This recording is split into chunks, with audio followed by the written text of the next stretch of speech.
How are you doing today? We're here.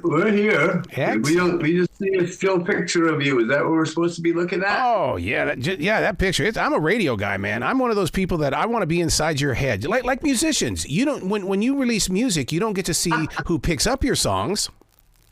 Okay. Well, okay, good. Well, hello. Congratulations on The Longest Story Ever Told. I really have enjoyed the music on this. Oh, great. Thank you. Yeah, well, that's great. I'm glad. Well, there's a lot of exploring in the songs. That's what I really love about it. Exploring, that's a good way to put it. Yeah, Because, there's certainly not of all one thing. We tried to make it, different songs having different sounds and, instead of just one palette, so to speak. Right. Well, it reaches beyond just a concept album. What it does is it gives us an opportunity to check out the instruments and the way that you guys mix it. I can sit there and just pick out which instrument I want to listen to instead of being so compressed. Oh, isn't that great? That's good, because that's what we really tried to do. We had 7 different mixers on the album, and I think that was a sort of a challenge to try to get it to have a uniform sound. But because of the skill of the people we had involved, starting with Bob Ezrin, who mixed the first track on side 2, which is Circle of Friends, Man That I Am, he did such a great job with it that the other people that we hired, we played them Bob's mix of that song and said, this is the kind of vibe we want to get for this, the clarity and the punch and everything else. And so that was a big starting point for everybody to have a goal to shoot for. I'm glad you started with that song, because when the notes I took on it was, this is a solid rock song with so many different layers. And we're so used to wanting layers with our songs. And I mean, you guys really did it right. Well, that's great. It certainly was a bit of a challenge because it was an older song that we had to try to fix up, because we had this old demo of it and it went too long and it had too much stuff. And sometimes we get into that and then you have to pare it back and get out the scissors, kind of a thing. Yeah. And it did a segue too. We were sort of thought, why not have another segue? Like this beat goes on, Switchin To Glide type of a thing, Mm-hmm. Now, is it something that you can play live? Well, actually, lately we've been doing some of these opening slots for other bands, and we're doing like a 45-minute set. So we're playing the second half of that segue, the Man That I Am part. Because it follows another song that we do pretty well. So that's kind of the reason that we're doing that. But yeah, we're playing half of it live right now. Yeah. The title track hit. I love that piano. Oh, it's got a personality all of its own. No, that's another nice thing for you to say. The honky tonk type of thing. Yeah. And that was our alternate keyboard player, Peter Nunn, played that. And our original keyboard player, Sonny Keyes, plays on most of the rest of the album. But Peter Nunn he's Honeymoon Suite's keyboard player. I don't know if you know that band from Canada. But they're a pretty big Canadian band, and Pete's been playing with us for a long time as well. But it is a great piano track. He went over the track, like we recorded the beds and that, obviously, and then took it to Pete and said, we need some really good honky tonk style, really lively piano on this. And so we just sort of left it with him, and he sort of went over some, practiced a few things here and there. And then we just had him run through it about 3 or 4 or 5 times, top to bottom. And then we just put it together. We picked all the best pieces of his playing and sort of edited it all together. That's it comes out great. The whole thing is super. We tried to narrow it down so that he had, because he was just going free flowing style on that thing, but there were hooks in it that we had to have. We decided that. I wrote that part that da da da da was already there, so he just had to embellish all around that, keeping that lick in the song. And so it took, with our engineer Chris Snow, we took at least 3 hours to edit the 3 or 4 takes of that piano part together to get that seamless version that you heard and like. It was kind of a challenge, but that's kind of modern recording. It's sort of you can edit like crazy and then come up with something, and then Peter or Sonny can learn that. You know, you learn the part that's on the record, and then it's cohesive. Yeah. So what is your connection with Dick Clark? Because I love talking with people that really got to do some things with him, especially like with the group Chicago and things. I mean, Dick was always, he was really into the game of music. Well, it was certainly a thrill for us. We were pretty freaked out doing that show. I tell you, we were just young bucks, and we were hicks from the sticks. But what a gentleman he was. Obviously such a pro. He had been doing it for so long. It's a funny thing that we only played half of our This Beat Goes On, Switchin To Glide on that show. Because that's what the record company had us release at first. It wasn't the full segue. It was just the second half. But anyway, Zero and I, we were in the makeup room getting getting powdered down for the show. And in comes Dick Clark with his makeup person, sits beside us. We're all looking in the big mirrors in the makeup room, and Zero and I are looking at each other. There's Dick Clark sitting right beside us here, and he's looking in the mirror at us, and we're looking at him. And he just started asking us some questions about Toronto, which is we're from just outside of Toronto.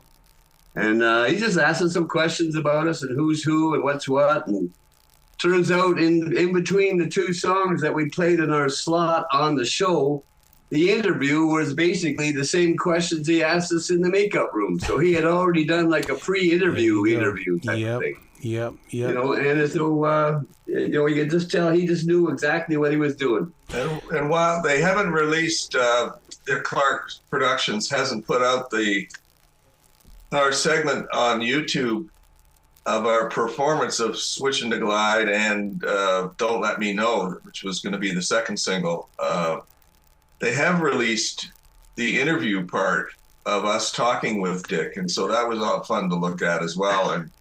And you can look at other bands from that time that are all young green bands like we were, like Blondie or Loverboy or whoever. Yeah. And everybody, it looks like a deer caught in the headlights on the old highway there. What is it about that Toronto music scene? Because, I mean, look at it, what's growing from there right now with Drake as well as The Weeknd. I mean, Toronto has always been that scene. Well, it's been, lots of stuff has come out of here. Back when we started, there wasn't much of a Canadian music scene, but we've seen it really grow into this incredible thing that it is now. And I mean, Drake was on a TV show, right? He was on Degrassi High. So some local TV show. I don't know if it was shown in the States. Well, they did, I think. And they have a friend of mine's daughter was on it, and she didn't do what Drake did, but it's kind of like Justin Timberlake from the Mickey Mouse Club, right? Yeah. A couple of those other people went on to big things. So he had a springboard, which is, very helpful. And he really capitalized on that. Yeah. And Toronto is the biggest city in Canada. So there's Toronto area and Vancouver. Yeah. Well, Montreal too, but I think Toronto is it's like the LA of Canada for entertainment. I'll tell you what, I wish I could have been a fly on the wall when you guys came up with the song Nowhere to Go But Gone, because to me, in my heart, this is the one I want to be listening to when I'm cruising down the highway and I want to sing along with something. Well, that's great. Thanks for listening to this stuff in such detail. It's the road trip song for sure. Yes, absolutely. So when you're putting it together, do you envision that? Because in radio, we have to envision who our listener is, and we have to be thinking about where they are. As musicians, do you do the same? That's interesting. I think we're just trying to come up with something that fits the melody has to fit the music, the recording, the guitars, and all the instruments have to fit that music as well. And then the lyrics have to blend in so that it's the cohesive thing again. Where, I mean, some people say, you write a sad song with a sad sounding song with happy lyrics, or a happy sounding song with sad lyrics. But I mean, that's just an idea that doesn't work all the time. Yeah. But this was something that we had the idea lying around the riff and that, and then we just had to redo it because there were some good ideas, and so we went after it and managed to come up with this title. And then the road trip thing was just. It's just such a drivey song that it just, like you say, it just you feel like putting your foot down on the pedal, right? Let's go. It's a good one for sure. We're very proud of that one.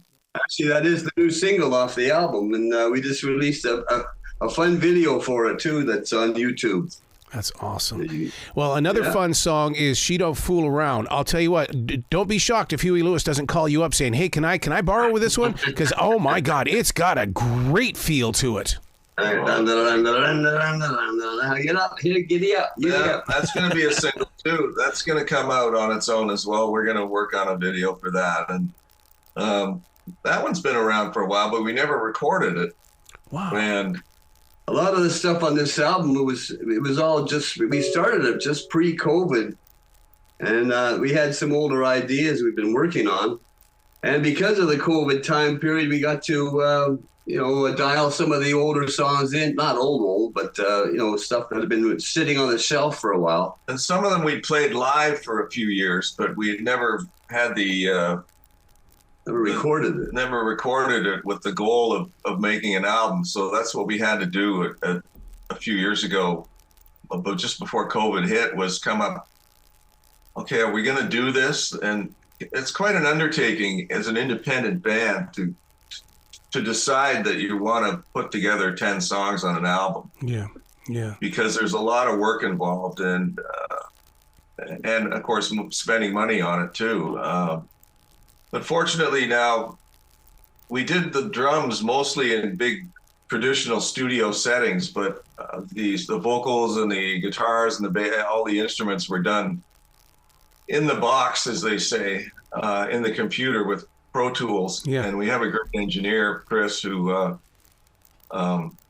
he's so fast and so good at it that by the time we tell him what we want, it's already done. So. He's just a young digitized guy compared to us old analog boys here. He knows the computer inside and out. So what was it like to bring those horns into the song "I Know So"? Well, that was one of the ones that we'd had lying around for a while. That again, it was never properly mixed or put out or anything. And our friend Earl, who played the horns on that song, he was with some other Canadian bands, and we got to know him. And he's since passed away, unfortunately, of lung cancer a few years back. But he was a great guy, and he arranged all the parts, played all the horns. He was the sax player. Oh. But he really liked us and would do stuff for us.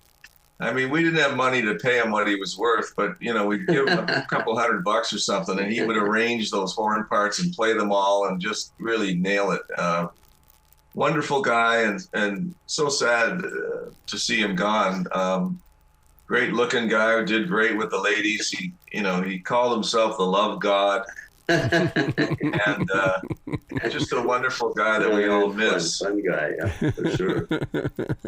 I'll tell you the song that I think is going to be the global one for you. And I've listened to it so many times. And because I know we've talked about Nowhere to Go But Gone, and we've talked about She Don't Fool Around. But I love A Rose for Your Stone. This is global. I just feel it so deeply inside of me. That is, we've had a couple a friend of mine, Danny, he drove down to, near Toronto. He drove down to Florida to stay for a couple months during the winter. And he said he listened to the album on the way down, and he picked that one too. Yeah. And that is, it's a different. Comes in from a different side. But speaking of global, it was the horns are played in Spain.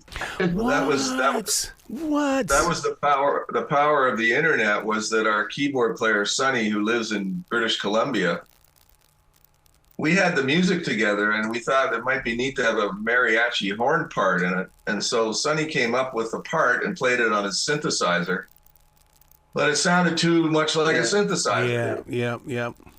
Too synthetic. And so even though it was a great sample, it was just too much like that synth sound. And so we went on the computer, and there's this thing called Fiverr, Fiverr, which is a worldwide global community of people for hire, guitar players, arrangers, animators, video people, anything you want. And I just typed in mariachi horns, and this guy came up, Jose, who lives in Spain, reached out to him, sent him the part, and he played it perfect. Well, he played a couple runs through, and he did a harmony for it and everything. It cost $160. Whoa! Yeah, he sent over Canadian money, which is like 110 US. So he sent over a couple of takes of it, and we just change this a little bit here and there, and then he sent it back to him. He sent it back over, and it's great. Wow. And then we had our engineer. He decided that a couple of the notes here and there, the feel of it wasn't perfect, and so he put it through the auto-tune, the pitch correction thing, and we didn't like that either because it was too perfect. So we had them remove that so that it's a more organic, natural sound. And then we hired a guy in Los Angeles, Michael V. Bloom is his name. He did the mix on that song, and he's worked with Madonna and people like that. And so we came up with the song Near Toronto, and our keyboard player in British Columbia came up with the horn part. It was recorded in Spain and mixed in LA. So you say it's an international sounding song. There you go. So where can people go to find out more about the band and find out, about, because this is album number 7. So they need to go and experience the entire journey. Well, our basic thing is The Kings Are Here, which was the name of our first album. And so it's our Facebook page handle, and YouTube channel. It's our YouTube channel, and it's our website as well. So thekingsarehere.com is where to find out everything about the band. On Spotify, we're on there. We have probably 80 songs on there, 4 hours of Kings music, all the way back to the late 70s when we started out, and and all the albums are there, and we feel very gratified that some people really complain about the Spotify and all this stuff, but you can find it for free if you're willing to listen to a commercial or two. That's And then your whole catalog is available to people. What's wrong with that? The other thing you can do is just Google Switchin To Glide. There you go. There's only one Switchin To Glide, and the Kings have it. That's right.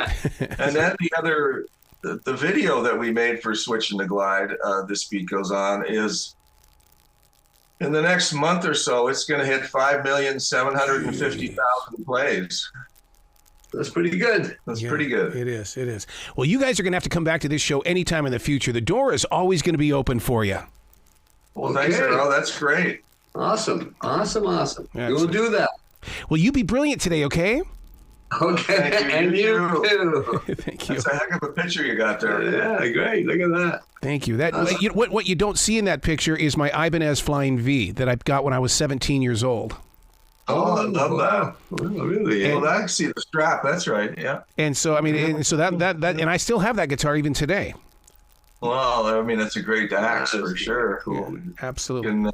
You can shred pretty good on that. Well, you guys have. Where are you?